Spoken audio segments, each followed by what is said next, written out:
Dilihat dari bukti-bukti yang ada gitu sampai sekarang. Lalu selain Pangeran Sake, yang ikut menyebarkan Islam di Bogor itu juga pemerintahan di Kampung Baru. Setelah tahun 1745, Belanda menetapkan bahwa Kampung Baru adalah ibu kota kabupaten. Jadi ada sekitar 9 distrik yang dipersatukan dengan Kampung Baru sebagai kepalanya begitu. Dan itu kepala Kampung Baru itu disebut Demang. Dengan adanya seorang Demang, maka ada mutasi. Misalnya dari Cianjur, Arya Wiratanu Datar gitu ya, mungkin anak-anaknya bisa menjadi bupati di Kampung Baru.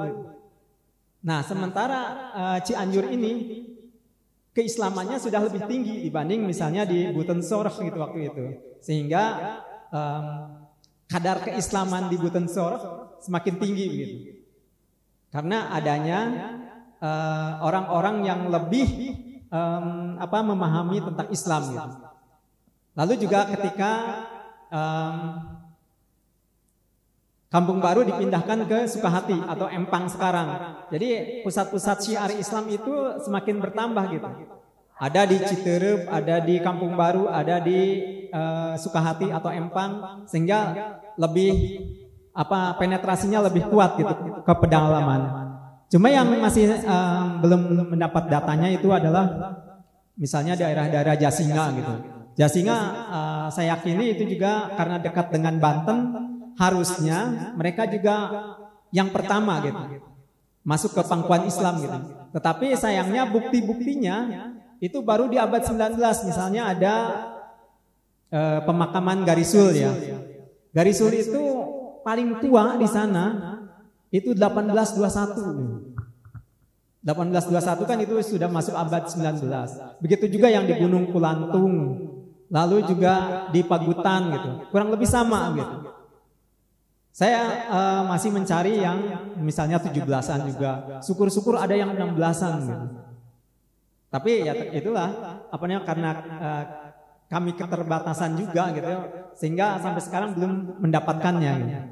Barangkali mungkin informasi dari teman-teman yang dari Jasinga, kalau misalnya ada satu bentuk nisan, lalu juga ada tulisannya dan bentuknya unik gitu, mungkin bisa juga diinformasikan ke kami gitu. Mangga lanjut. Ini zaman POC perlu apa? Tidak nih ini dibahas. Mungkin ini tentang ekspedisi, mungkin itu gampang ya, bisa searching ya. Nah ini tentang Panyaungan. Panyaungan ini masuk ke mana nih ya? Nanggung atau Lebih Sadeng gitu ya? Nanggung ya. Ada yang dari Nanggung?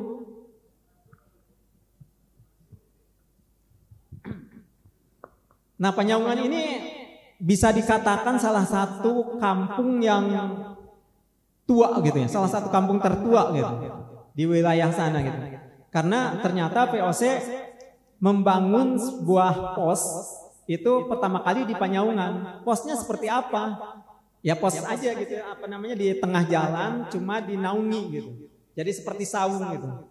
Dari sanalah timbul toponim Panyaungan gitu. Dan itu sudah dari tahun 1713 kalau tidak salah gitu. Ya untuk juga ganti kuda juga gitu, untuk memeriksa lalu lintas orang. Kenapa di sana? Karena dari Panyaungan ke sana selepas Sungai Cikaniki itu sudah wilayah Banten gitu. Sementara wilayah POC itu dari Cikaniki ke sini gitu. Waktu itu ya tahun 1713-an gitu. Lalu juga tahun 1715 ini VOC membangun benteng. Nah kalau ini beda ya antara pos dengan benteng gitu. Kalau benteng itu dibangun lebih lebih masif gitu ya, lebih kokoh, dibangun dengan tembok. Nah ini dibangunnya itu di Ciampea. Makanya kita kenal kan di Ciampea ada desa benteng. Ciampea mana nih? Ciampea-nya di mana, Kang? Cibanteng. Ya, Cibanteng tetanggaan sama Benteng gitu. Nah, itu bisa PR juga tuh. Main-main ke tempat bekas bentengnya di mana gitu. Terus terang agak susah itu mencarinya karena dari abad 19 saja bentengnya sudah hilang gitu. Kemungkinan besar bentengnya hilang itu karena pernah direbut oleh Kiai Tapa. Mungkin pernah dengar ya, ada pemberontakan Kiai Tapa tahun 1750. Nah, itu Kiai Tapa ini hebat juga gitu. Hampir menguasai Batavia. Lalu juga menguasai daerah-daerah di Buitensora, benteng Ciampea dapat. Lalu istana Buitensore itu sampai hancur gitu. Cuma ya akhirnya Kiai Tapa sendiri dia tidak tertangkap, tapi terus bergerilya sampai ke Jawa gitu. Dan base-nya itu adalah di Gunung Munara gitu. Pusat pertahanannya itu Gunung Munara Rumpin. Ada yang dari Rumpin? Jadi ternyata ulama-ulama kita memang bukan hanya ketika pas kemerdekaan saja mengangkat senjata, tetapi jauh sebelumnya gitu.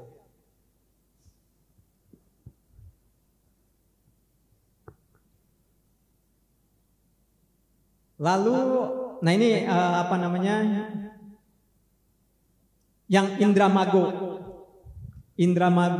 Demang Jawitara tahun 1778. Kira-kira Indramago itu apa sih? Nah, ini ada yang dari Dramaga. Nah, ini mungkin banyak pertanyaan. Dramaga itu yang benar yang mana sih? Dramaga, Darmaga, Dermaga. Nah, itu dia gitu. Darmaja mah kalapan lah. Nah, karena kita kembali lagi ke sumber tertulis gitu. Sumber tertulis yang tertua itu adalah di tahun 1772 atau 1778, kurang begitu jelas tulisannya. Itu suatu lukisan yang dilukis oleh Johannes Rach, orang Inggris yang dia berkelana untuk melukis tempat-tempat di Asia ya, dari mulai Goa, India, kemudian juga ke Malaka, ke Batavia, ke Buitensor juga. Nah, itu dia pernah mengikuti Gubernur Jenderal Pandarpara gitu ke Indramago. Dan ternyata asal kata Dramaga itu dari Indramago. Indramago ini berubah jadi Indramaga. Lalu Indramaga innya hilang, tinggal Dramaga. Nah, itulah kenapa pemerintah sekarang juga secara administratif itu menyebutnya kan Dramaga gitu, bukan Darmaga, apalagi Dermaga gitu. Nah, ini bisa diperbandingkan dengan daerah Indramayu. Nah, ini hampir sama ya, Indramayu, lalu juga menjadi Darmayu, bahkan mangganya disebut mangga Dermayu gitu. Kurang lebih sama gitu, itu gejala bahasanya. Jadi Dramaga ini yang paling otentik adalah memang katanya adalah Dramaga, asalnya dari Indramago gitu. Itu ada bukti sejarahnya gitu ya. Bukan mereka-reka gitu. Mangga lanjut. Saya sampaikan.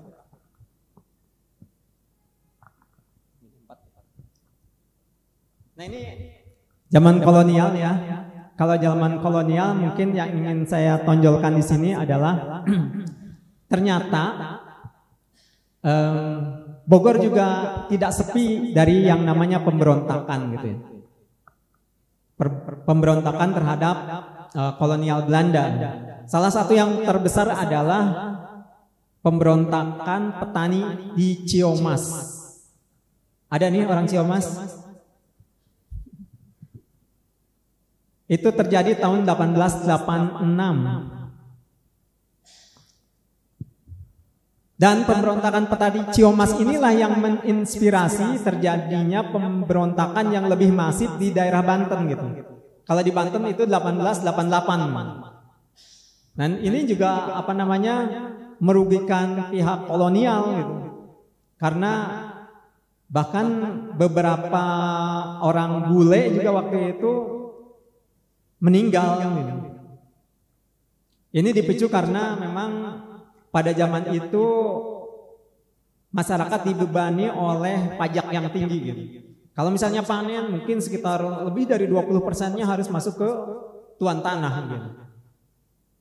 Jadi apa-apa yang kita hasilkan itu selalu kena pajak yang sangat-sangat besar gitu. Begitu juga tahun 1935 kalau tidak salah, itu di Pasarean Pamijahan. Ada teman dari Pamijahan?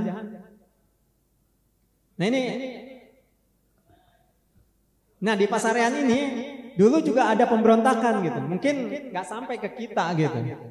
Ternyata dulu ada orang namanya Dul Hadi atau Abdul Hadi.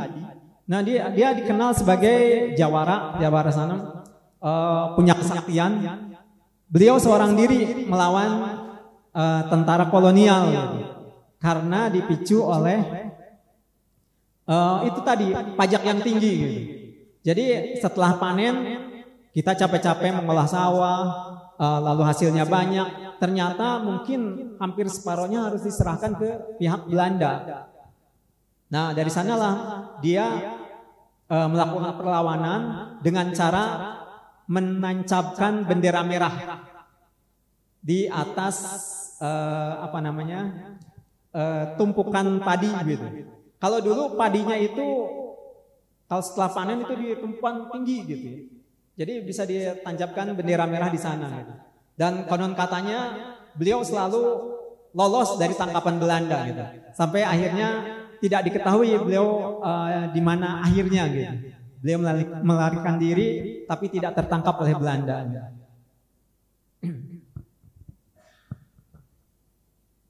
Mangga lanjut. Nah ini kalau zaman revolusi jelas-jelas ya bahwa perlawanan yang dilakukan oleh rakyat Indonesia, terutama rakyat Bogor itu banyak diinisiasi oleh para kiai kalangan pesantren gitu. Makanya tidak aneh kalau laskar rakyat yang ada itu banyak yang namanya ya seperti laskar Hizbullah ya seperti itu. Terutama di daerah barat ya, mungkin Bogor Barat banyak yang dari kalangan ustadz seperti Soleh Iskandar, lalu juga Abdullah bin Nun, Dasuki Bakri. Beliau juga adalah orang-orang yang memang di kalangan kaumnya itu memang orang terpandang gitu karena keilmuannya, terutama ilmu agama gitu.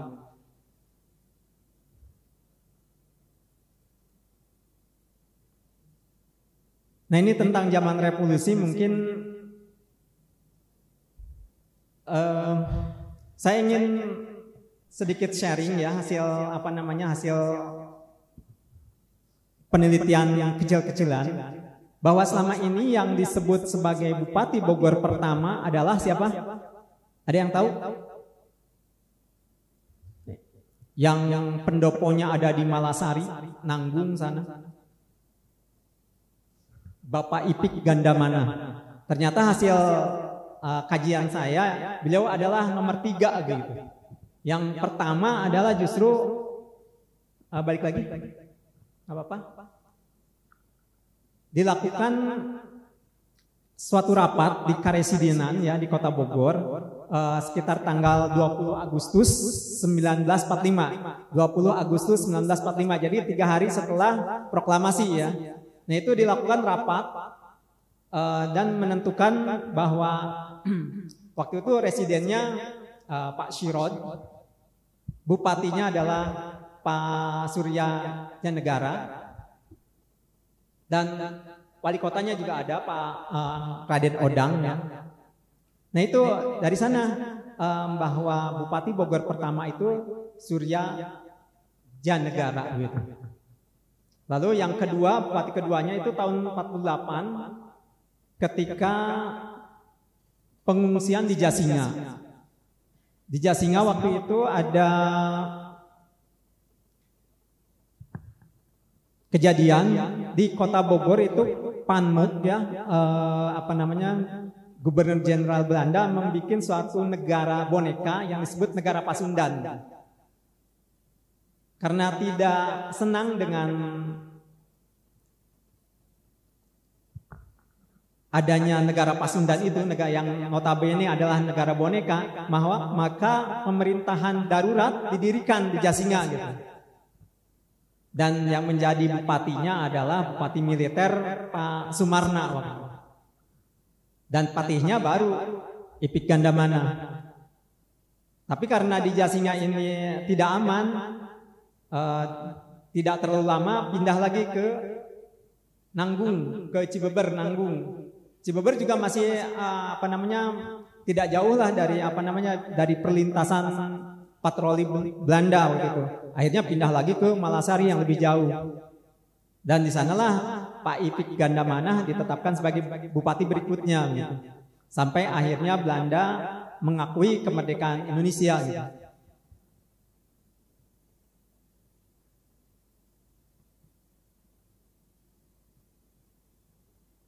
Baik, lanjut lagi. Nah ini sih daftar Bupati Bogor ya. Lanjut. Nah ini sebagai penutup barangkali, mengapa sih kita harus belajar sejarah gitu ya? Ya karena sejarah itu sebenarnya seperti cermin gitu. Kita bisa melihat dulu itu ternyata ada perjuangan, ada keberhasilan, tetapi juga tidak sedikit yang terpuruk juga begitu. Jadi ya kita bisa belajar dari sana supaya setidaknya kita bisa menata yang lebih baik lagi dari sekarang. Gitu. Kurang lebih seperti itu. Mohon maaf atas segala kekurangan. Mungkin kita lanjut dengan diskusi saja barangkali. Terima kasih atas perhatiannya. Assalamualaikum warahmatullahi wabarakatuh.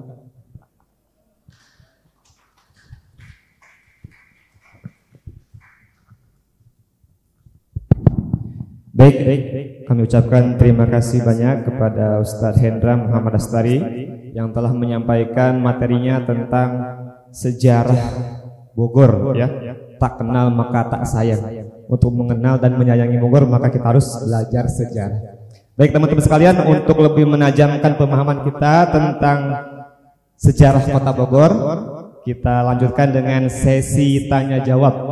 Bagi teman-teman yang mau bertanya, silahkan angkat tangannya, sebutkan nama dan utusan.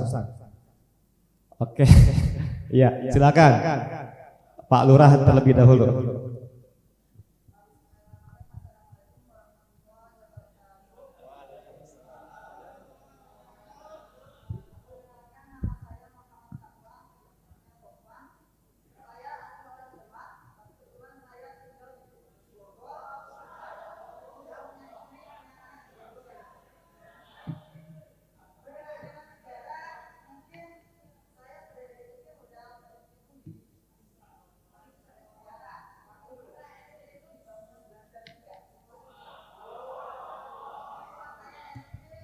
Mohon perhatiannya ya. Mohon perhatiannya.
Langsung ke pertanyaannya.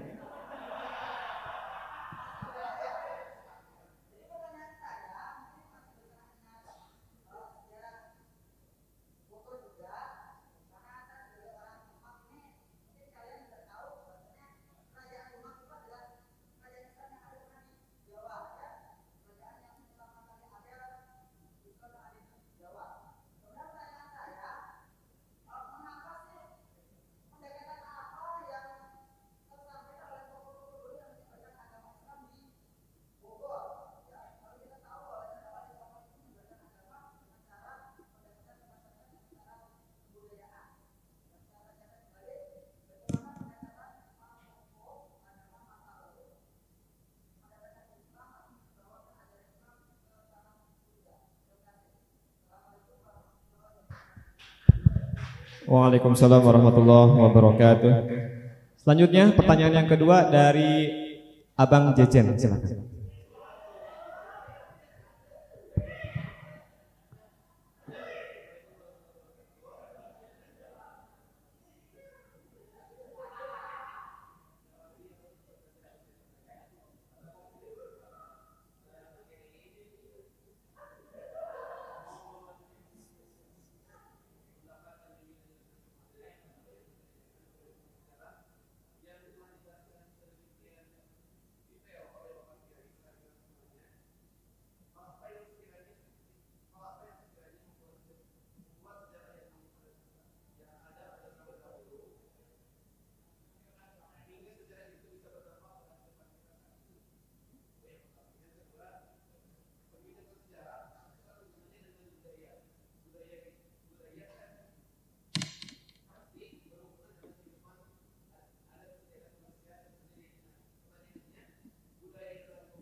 Ya, satu lagi barangkali ada dari perempuannya mungkin?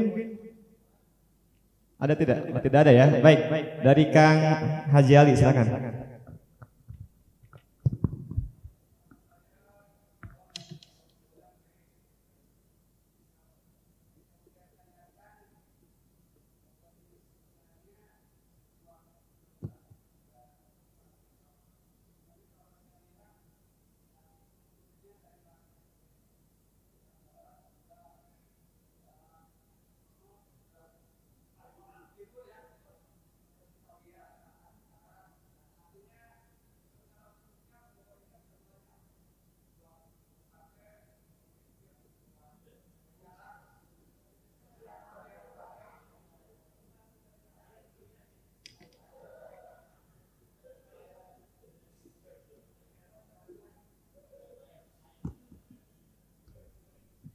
Baik, cukup ya. Kita cukupkan 3 dulu. Ada 3 pertanyaan Pak Ustadz. Yang pertama dari Pak Lurah kita ya, dari Mas Safwan.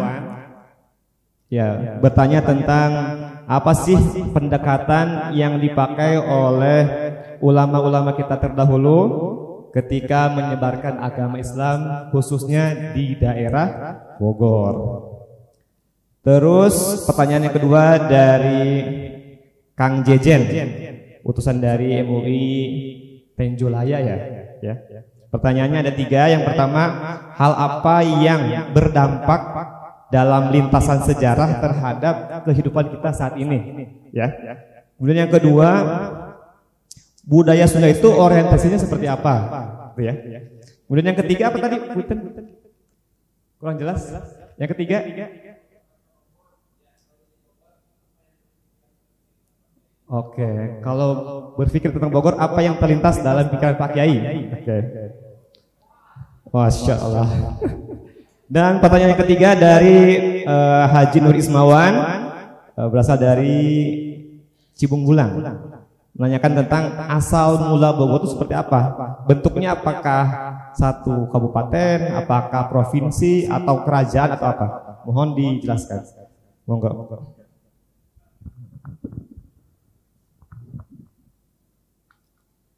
Baik, terima kasih. Pertanyaannya super. Terus terang saya suka gitu ya. Cuma mungkin sayangnya cuma dibatasi 3 penanya gitu. Padahal kita mungkin pasti terbersit lah apa-apa yang ingin ditanyakan juga dari peserta yang lain. Ini dari Kang Sofwan. Kalau di sini dipanggilnya Akang loh. Kang Ustadz gitu. Oh sekarang jadi lurah ya? Wah itu tanda-tanda itu.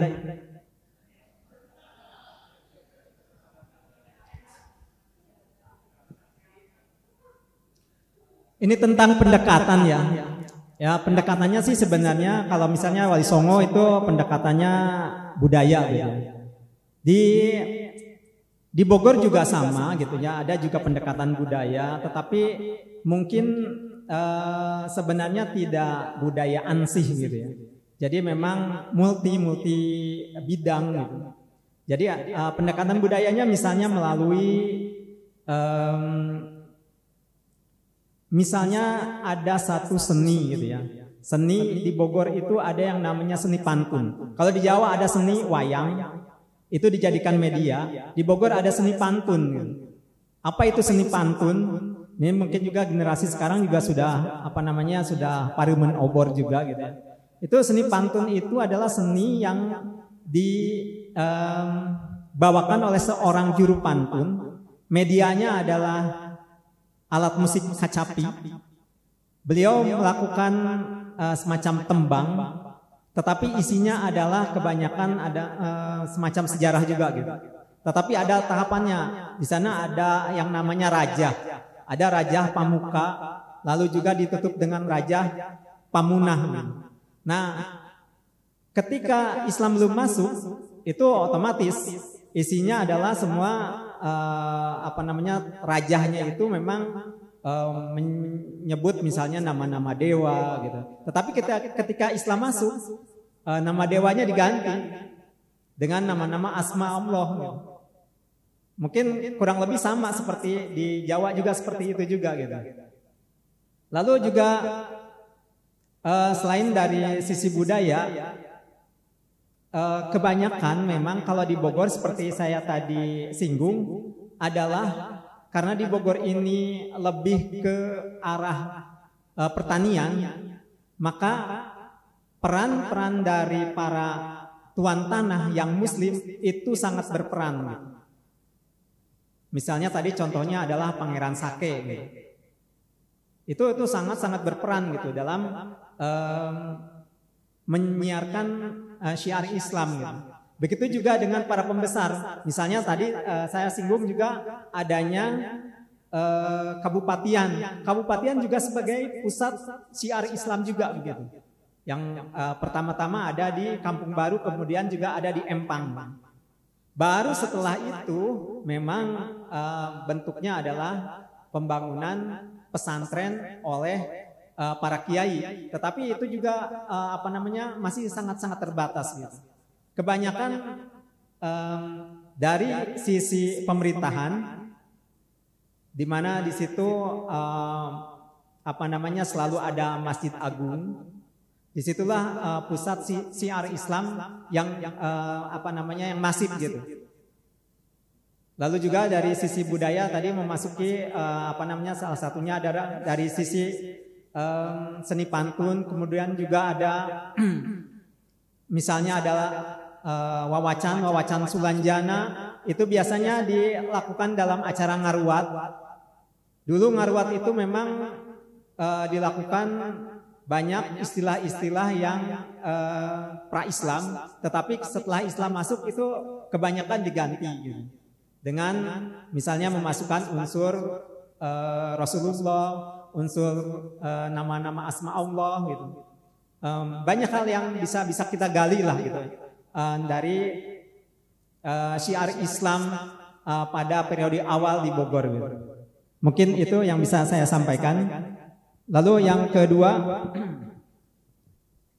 ini Ini juga pertanyaan yang super juga ya. Ya kalau dari sisi saya terus terang sejarah itu memiliki dampak yang sangat besar gitu. Terutama tadi seperti yang saya singgung bahwa sejarah itu seharusnya bisa menjadi cermin bagi kita, bisa menjadi pembelajaran bagi kita untuk bisa menata kehidupan kita ke depannya untuk lebih baik lagi. Jangan sampai kita bisa terperosok di lubang yang sama 2 kali gitu. Dulu kita pernah dijajah oleh Belanda, kenapa sih kita bisa kebetulan penjajahan Belanda itu yang paling lama itu adalah di Tatar Sunda gitu. Termasuk juga di dalamnya di Bogor gitu. Jangan salah, Batavia itu nama awalnya adalah Sunda Kelapa gitu. Jadi pelabuhan kelapa yang dimiliki oleh kerajaan Sunda gitu. Jadi bercokolnya Belanda itu paling lama ya di Tatar Sunda gitu. Pertanyaannya kenapa? Karena ya itulah ternyata orang Sunda itu punya dulu banyak peribahasa yang memang menunjukkan bahwa kelemahan mental orang Sunda, misalnya someah ade kasemah gitu. Mangga tipayun. Nah itu pada sekitar awal tahun 2000 ketika kami para aktivis Sunda gitu berusaha untuk meminimalisir mental seperti itu, kami menggantinya dengan slogan misalnya haling ku aing, pek gerak tandang gitu. Jadi itu sengaja kita membuat semacam kampanye untuk memunculkan rasa percaya diri orang Sunda gitu. Begitu juga di tataran pemimpin nasional. Ini mungkin sekedar kritik ya, kritik internal lah sesama orang Sunda gitu. Di tataran pemimpin nasional juga mungkin orang Sunda termasuk yang paling sementara wilayah penduduknya termasuk kedua terbanyak, tetapi di tataran pemimpin nasional dirasa kurang gitu. Dibanding misalnya orang Padang gitu atau orang Batak yang notabene jumlah penduduknya lebih sedikit gitu. Apalagi tentunya dibanding dengan orang Demak sana gitu. Lalu pertanyaan berikutnya.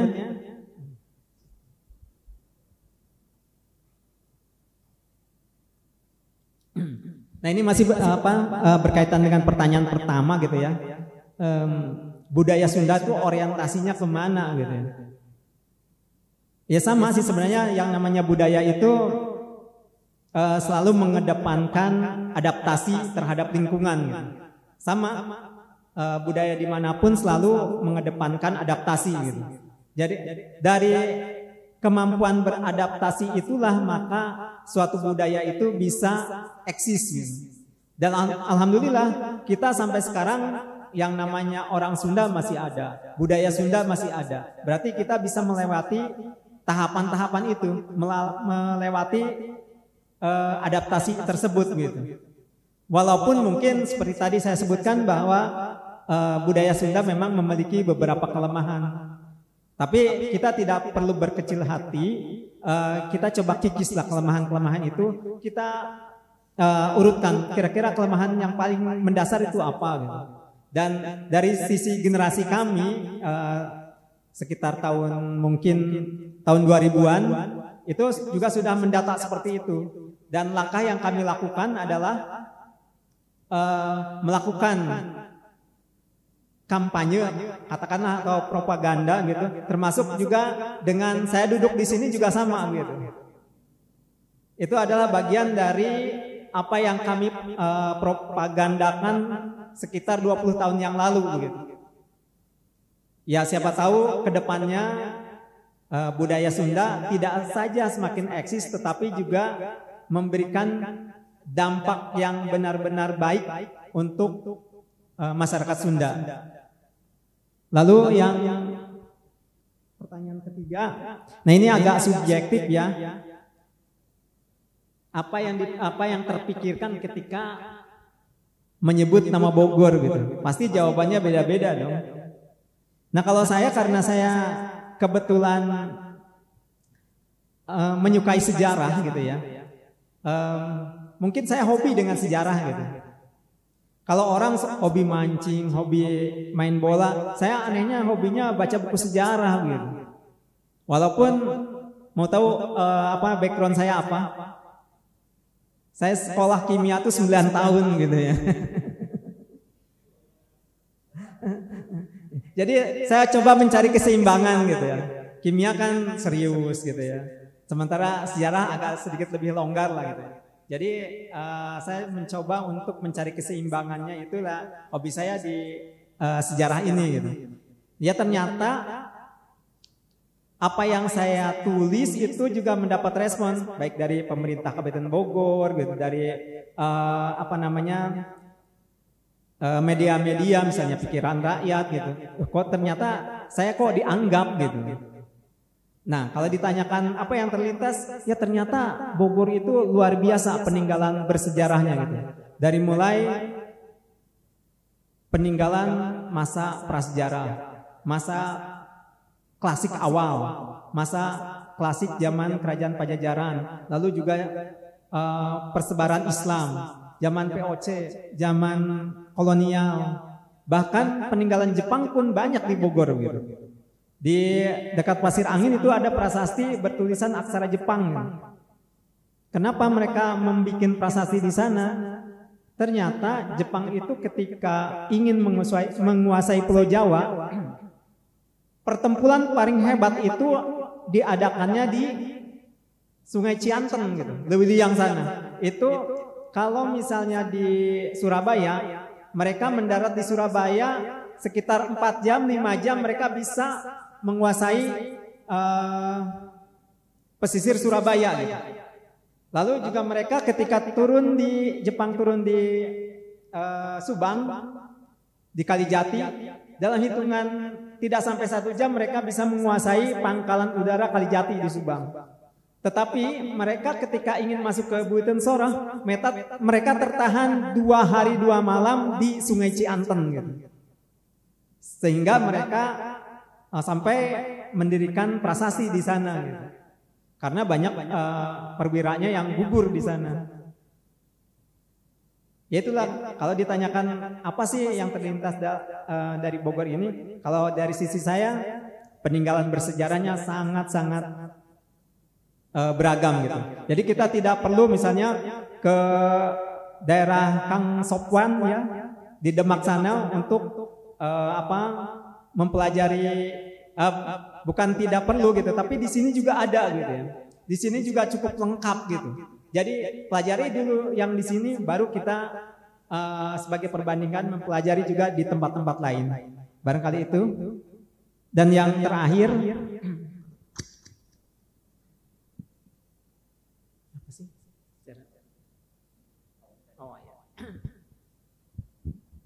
saya pikir tadi yang dari Cibung Bulang ya, wah ini tetangga ternyata. Kalau dilihat dari zaman mana dulu ya Bogor itu seperti apa gitu ya. Kalau kita melihat dari Kerajaan Tarumanegara, Bogor adalah wilayah Kerajaan Tarumanegara. Gitu. Ketika masuk Kerajaan Sunda Pajajaran, Bogor adalah ibu kota Kerajaan Sunda Pajajaran. Tapi ketika masuk ke kolonial, Bogor adalah nama satu Karisidenan. Karisidenan ya, bukan kabupaten, bukan kota gitu ya, tapi Karisidenan, dikepalai oleh seorang residen gitu. Sama juga ketika kemerdekaan berlangsung gitu, tahun 45 itu Bogor juga masih Karisidenan. Ketika orang ngomong Bogor, yang terlintas adalah wilayah Karisidenan. Apa sih Karisidenan? Kita mungkin sudah agak lupa barangkali ya. Tapi kalau kita misalnya melihat salah satu peninggalannya adalah letter F mobil, itu meliputi Bogor, kota Bogor, Cianjur, dan Sukabumi. Nah itulah wilayah Karisidenan gitu. Itu mungkin masih berlangsung sampai sekitar tahun 60-an gitu. Bahkan mungkin institusi Polwil, kepolisian wilayah itu mungkin baru-baru inilah hilang gitu. Itu juga peninggalan dari Karisidenan juga gitu. Jadi jawabannya adalah tergantung masa apa gitu. Kalau masa sekarang jelas lah kita masuknya Kabupaten Bogor gitu. Walaupun mungkin sebentar lagi juga kita akan bercerai gitu. Mungkin Cibung Bulang masuk Bogor Barat. Lalu Jonggol masuk Bogor Timur. Bogor Selatan mana nih kira-kira? Ciawi gitu. Dan juga Cibinong tersendiri mungkin Kabupaten Bogor. Jadi ya siap-siap saja kita barangkali mungkin untuk menjadi daerah otonomi baru barangkali. Mungkin itu jawabannya. Jadi tergantung kita periode mana kita melihatnya gitu. Itu saja barangkali, Mas Dan. Teman-teman masih ada waktu sekitar baik. Ya, insya Allah ya. Sekali lagi kami ucapkan terima kasih banyak kepada Ustadz Hendar Muhammad Astari yang telah menyampaikan materi sejarah Bogor yang begitu luas dan begitu dalam. Tepuk tangan dong untuk Pak Ustadz. Mudah-mudahan dengan pemahaman kita yang semakin bertambah ini, kita semakin cinta dan semakin rindu akan kota kelahiran. Insya Allah ke depan kita akan berkhidmat untuk membangun Kabupaten Bogor yang lebih maju. Amin ya rabbal alamin. Ya. Baik teman-teman sekalian, mari kita akhiri pertemuan kita di sore hari ini dengan bersama-sama melafazkan doa kafaratul majlis. Subhanakallahumma wa bihamdika asyhadu an la ilaha illa anta astaghfiruka wa atubu ilaik. Terima kasih atas segala perhatiannya. Mohon maaf atas segala kekurangannya. Nun wal qalami wa miyasturun. Assalamualaikum warahmatullahi wabarakatuh.